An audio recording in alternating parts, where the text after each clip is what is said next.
Okay, so things have been straightened out a little bit in Shell Beach, but we are still a ways from the finish line. So instead of curvy, swervy Shell Beach, we will have to deal with lumpy, bumpy for a little while. And even with all the construction, we are pretty blessed to live here. I found even more proof of that this week as I paid a visit to another one of our neighborhood businesses. On a daily basis, the gang at Andrews & Associates Real Estate sees how lucky we all are to call this place home. They deal with people wanting the very same thing.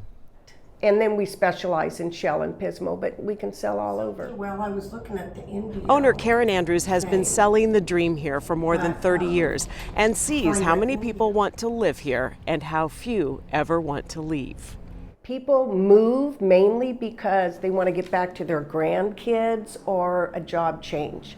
I don't know any other reason why people leave this area. She and her colleagues have seen the community change over the years, but retain its quaint, close-knit character. You can walk everywhere to all the restaurants. We bike, we go to the park, we go to the concerts and events. It's just a small, pretty localized community. Love it. Cheryl McGinty sells from Cayucas to Arroyo Grande, but her sweet spot is Shell Beach because it is also where she's lived for decades. We've lived here for probably about 26 years in Shell Beach and know every house by visual. You know, if somebody talks about a house, I can picture which house it is and know all the lot sizes and everything by memory pretty much. So yeah, it's my sweet spot here.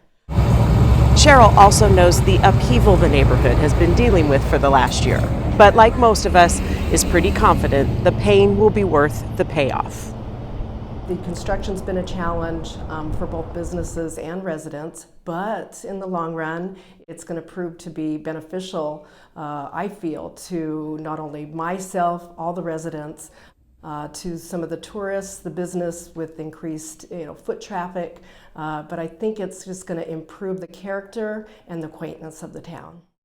And likely make this office even busier than it is now, as more and more people seek the dream we are all living right now, even with all the construction.